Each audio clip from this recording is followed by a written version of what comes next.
Dear student, hope you will be fine. आशा करता हूँ कि आप सभी बहुत अच्छे होंगे। प्रीवियस लेक्चर में हमने कंटिन्यूस स्टेटमेंट, ब्रेक स्टेटमेंट के बारे में स्टडी किया। ये भी हमारी ब्रांचिंग स्टेटमेंट्स होती हैं। नाउ गो टू भी हमारी क्या है, एक ब्रांचिंग स्टेटमेंट है जो कि आपको किसी डिफरेंट रूट पे लेके जाती है। कंटिन्यू ब्रेक की बात करें तो ब्रेक में आप लूप को ब्रेक करते थे, कंटिन्यू में आप दोबारा बिगनिंग में पहुंच जाते थे। देखिए कंटिन्यू और गो टू में कोई ज़्यादा डिफरेंस नहीं है, बट कंटिन्यू किसी एक स्टेटमेंट को स्किप करने के काम में आती है और गो टू से आप मल्टीपल स्टेटमेंट्स को एक साथ में स्किप कर सकते हो। स्टूडेंट्स, गो टू की अगर मैं बात करूं तो go to statement is known as jump statement in C. Go to statement जो है वो हमारी क्या है, जंप स्टेटमेंट है। अगर आप किसी एक पार्ट से किसी दूसरे पार्ट पर जंप करना चाहते हो, आप फॉर एग्जांपल आपने देखा होगा कि बहुत सारे ऐसे गेम्स आते हैं जिसमें कि आपके पास में बहुत सारे स्टेप्स होते हैं। तो अगर आप किसी पर्टिकुलर स्टेप को स्किप करना चाहते हो तो आप उसको स्किप करके नेक्स्ट स्टेप पे चले जाते हो। इसी तरीके से प्रोग्रामिंग में हम किसी एक पार्ट को स्किप करके दूसरे पार्ट पे अगर जाना चाहते हैं, जंप करना चाहते हैं, तो वहाँ पे हम गो टू स्टेटमेंट का यूज़ करेंगे। Now students, go to is used to transfer the program control to a predefined label. देखिए गो टू स्टेटमेंट की अगर बात करें तो इसमें हमारे साथ में एक लेबल होता है। लेबल पे आपका कंट्रोल यहाँ पे ट्रांसफ़र होता है। अभी हम इसका सिंटेक्स देखेंगे तो आपको ज़्यादा समझ में आएगा। Students, the go to statement can be used to repeat some part of the code for a particular condition. आप गो टू की हेल्प से किसी कोड के पोर्शन को भी रिपीट कर सकते हो कोई पर्टिकुलर कंडीशन को फुलफ़िल करने के लिए। पर्टिकुलर कंडीशन अगर फुलफ़िल होती है तो वो कोड का जो पार्ट होगा, दो स्टेटमेंट्स लिखी होंगी एक साथ में, 3 या 4 स्टेटमेंट्स, वो लगातार आपकी क्या होंगी, एग्जीक्यूट होती रहेंगी। स्टूडेंट्स, हम ये भी कह सकते हैं कि जो गो टू का यूज़ है, it is use to break the multiple loop which can not be done by using a single break statement. आपने देखा होगा कि ब्रेक स्टेटमेंट की हेल्प से हम केवल और केवल एक लूप को ब्रेक करते थे, लेकिन अगर आप गो टू स्टेटमेंट लगा देंगे तो जितने भी लूप्स होंगे वो सारे के सारे कंट्रोल आपका सीधे आउटर लूप के बाहर आ जाएगा। बट ब्रेक में पहले इनर लूप ब्रेक होता है, फिर आपको आउटर लूप में ब्रेक स्टेटमेंट लगानी होती है, तब जाके आपका कंट्रोल मेन प्रोग्राम के पास में आता है। लेकिन गो टू की हेल्प से आप मल्टीपल लूप्स को एक साथ में ब्रेक कर सकते हैं। देखिए फॉर एग्जांपल, मैंने एक ब्लॉक ये बनाया, फिर मैंने एक ब्लॉक ये बनाया, फिर मैंने एक ब्लॉक ये बनाया। तो अगर आपने यहाँ पे गो टू यूज़ किया तो आप डायरेक्टली इसके बाहर आ जाएंगे। बट अगर आपने यहाँ पे ब्रेक यूज़ किया तो पहले आप यहाँ से इस वाले लूप पे आएंगे, फिर इस वाले लूप पे आएंगे, फिर इस वाले लूप पे आएंगे। नाउ स्टूडेंट्स, अगर मैं सिंटेक्स की बात करूँ तो गो टू को हम दो तरीके से यूज़ करते हैं। यहाँ पे मैंने आपको फॉरवर्ड बताया है, पहले हम लेबल डिफाइन करेंगे, उसके बाद गो टू लेबल। जैसे ही यहाँ पे कंट्रोल आएगा दोबारा आप लेवल पे क्या करेंगे, पहुँच जाएंगे। नाउ स्टूडेंट्स, अब हम एक प्रोग्राम देखते हैं। देखिए अगर मैं प्रोग्राम की बात करूँ तो सबसे पहले आपने क्या किया, यहाँ पे एक फ़ाइल इंक्लूड की, उसके बाद मेन फंक्शन की डेफिनेशन लिखी, आपने एक नंबर नेम का वेरिएबल बनाया, आपने एक आई नेम का वेरिएबल बनाया। Now students, enter the number whose table you want to print. तो यहाँ पर आप उस नंबर को एंटर करेंगे जिसका कि टेबल आप प्रिंट करना चाहते हो। तो आपने यहाँ पे क्या किया, %d लिख दिया और address of number. It means जिस नंबर का भी टेबल आप प्रिंट करना चाहते हो वो नंबर वेरिएबल में जाके सेव हो जाएगा। अब देखिए मैंने यहाँ पे क्या किया, सबसे पहले मैंने क्या लगाया, यहाँ पे लेबल लगा दिया। देखिए ये आपका पहले एग्जीक्यूट नहीं होगा, पहले आपकी कंडीशन एग्जीक्यूट होगी। क्या i <= 10 है?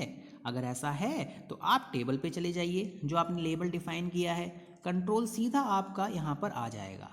अब सपोज आपने 2 का टेबल मेंशन किया है तो मैंने आपको प्रीवियस लेक्चर में भी बताया था कि जो ये परसेंटाइल डी है ये आपका नम को शो कर रहा है, ये आपका आई को शो कर रहा है, और ये इन दोनों की मल्टीप्लिकेशन, नम और आई की मल्टीप्लिकेशन को शो कर रहा है। तो नंबर पहले 2 प्रिंट होगा, उसके बाद में 1 प्रिंट होगा, फिर 2 प्रिंट होगा। इस तरीके से ये आई प्लस प्लस चलता रहेगा और ये मल्टीपल टाइम आपका एग्जीक्यूट करेगा। नाउ स्टूडेंट्स अगेन ये वैल्यू इस तरीके से इंक्रीज होती रहेगी।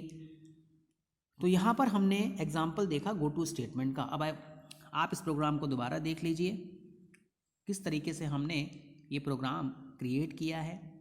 जब आप इसको रन कराएंगे तो आपको प्रॉपर यहाँ पर आउटपुट देखने को मिलेगा, जो भी आप टेबल यहाँ पर एंटर करेंगे। फॉर एग्ज़ाम्पल आपको 2 का टेबल प्रिंट करना है तो नंबर में आपको 2 सेव करना होगा, 3 का टेबल प्रिंट करना है तो 3 सेव करना होगा, एटसेट्रा एटसेट्रा। नाउ स्टूडेंट्स अब क्वेश्चन आता है when should we use go to. आप गो टू का यूज कब करेंगे? When we need to break the multiple loops using a single statement at the same time. जब हम मल्टीपल लूप्स को एक साथ में एक स्टेटमेंट की हेल्प से एक समय में ब्रेक करना चाहते हो तो आप वहाँ पर मल्टीपल लूप्स को ब्रेक करने के लिए गो टू स्टेटमेंट का यूज़ करेंगे। गो टू स्टेटमेंट का यूज़ मल्टीपल लूप्स को ब्रेक करने के काम में होता है। नाउ स्टूडेंट्स मैंने आपको अभी बताया था इससे पहले कि मेरे पास में मल्टीपल लूप्स हैं।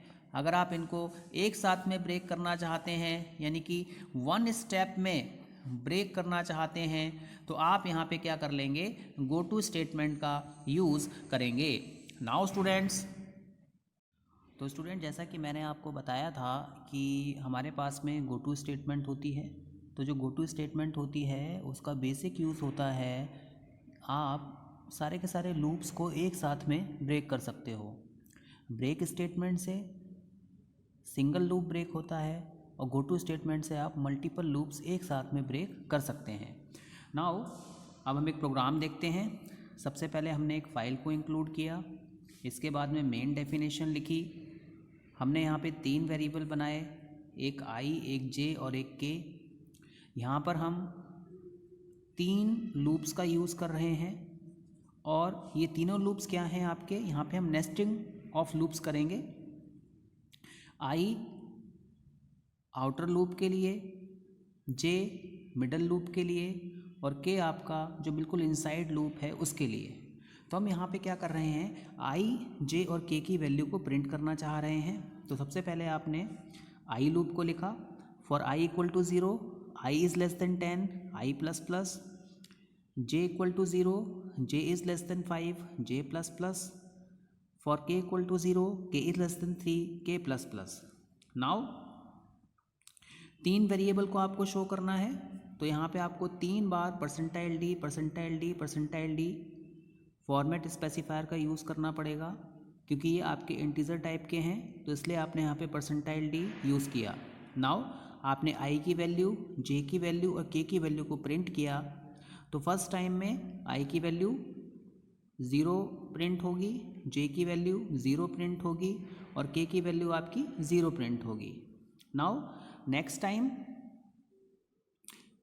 आपका जो इनर लूप है वो आपका 3 टाइम्स चलेगा, आउटर लूप्स आपका 5 टाइम्स चलेगा। तो यानी कि 0 0 1 0 0 2 देन 0 1 0 इस तरीके से यहाँ पे इंक्रीमेंट होता रहेगा। नाउ स्टूडेंट्स यहाँ पर हमने एक कंडीशन लगाई है कि if j is equal to 3 यानी j की वैल्यू जैसे ही 3 के इक्वल हो आप क्या करिए? लूप से डायरेक्टली बाहर आ जाइए, गो टू आउट। तो जैसा कि आपको बताया गया कि गो टू स्टेटमेंट के साथ में आप हमेशा एक लेबल का यूज़ करते हो। लेबल को आप बाद में जाके डिफ़ाइन करते हैं। तो जैसे कि हमने यहाँ पे गो टू यूज़ किया उसके साथ में हमने यहाँ पे आउट लेबल यूज़ किया है। तो आउट लेबल के साथ में आपने यहाँ पे लिख दिया print F came out of the loop, यानी कि हम लूप से बाहर आ चुके हैं। एक बार दोबारा इस प्रोग्राम को देखिए। हमने यहाँ पर स्टूडेंट इस तरीके से आप इस प्रोग्राम को रन कराएंगे और इसका आउटपुट देखेंगे। जैसे ही जे की वैल्यू इक्वल टू 3 होगी, आप इससे बाहर आ जाएंगे। देखिए हमारे पास में दो तरीके की गो टू स्टेटमेंट होती हैं, एक हमारा फॉरवर्ड गो टू होता है, एक हमारा बैकवर्ड गो टू होता है। आप इसको फॉरवर्ड जंप भी बोल सकते हो और आप इसको बैकवर्ड जंप भी बोल सकते हो।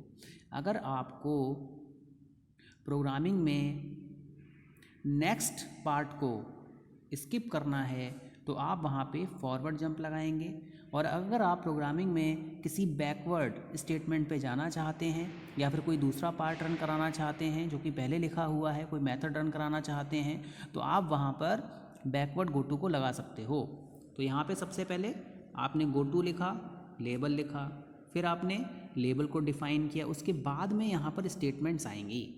बैकवर्ड गो टू में क्या होगा, गो टू के साथ में आप गो टू को बाद में एक हमारा बैकवर्ड गो टू होता है। आप इसको फॉरवर्ड जंप भी बोल सकते हो और आप इसको बैकवर्ड जंप भी बोल सकते हो।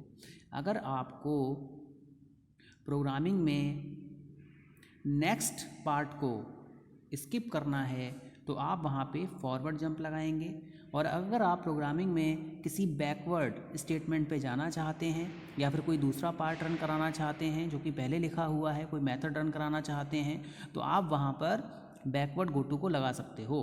तो यहाँ पे सबसे पहले आपने गो टू लिखा, लेबल लिखा, फिर आपने लेबल को डिफ़ाइन किया, उसके बाद में यहाँ पर स्टेटमेंट्स आएंगी। बैकवर्ड गो टू में क्या होगा, गो टू के साथ में आप गो टू को बाद में डिफ़ाइन करेंगे, लेबल उसका पहले डिफ़ाइन होता है, स्टेटमेंट्स पहले डिफ़ाइन होती हैं। नाउ स्टूडेंट्स, अब हम एक प्रोग्राम देखते हैं। इस प्रोग्राम में हमने फॉरवर्ड गो टू स्टेटमेंट का यूज़ किया है।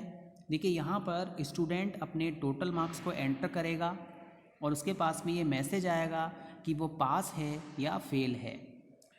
आपने सबसे पहले फाइल को इंक्लूड किया, मेन डेफिनेशन लिखी, इसके इनसाइड एक वेरिएबल क्रिएट किया टोटल मार्क्स का, फिर लिखा please enter your subject marks.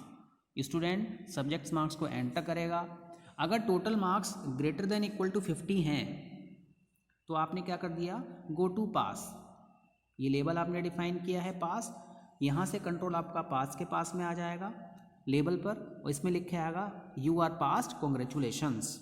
और अगर ऐसा नहीं है, स्टूडेंट के marks greater than equal to 50 नहीं हैं, तो यहाँ पे आपने एक नेक्स्ट लेबल डिफाइन कर दिया है गो टू की हेल्प से, फेल। तो कंट्रोल आपका इस वाले पोर्शन पे आ जाएगा और यहाँ पे प्रिंट होके आ जाएगा बेटर लक नेक्स्ट टाइम। तो स्टूडेंट्स, मैं आशा करता हूँ कि आपको लेक्चर समझ में आया होगा। धन्यवाद।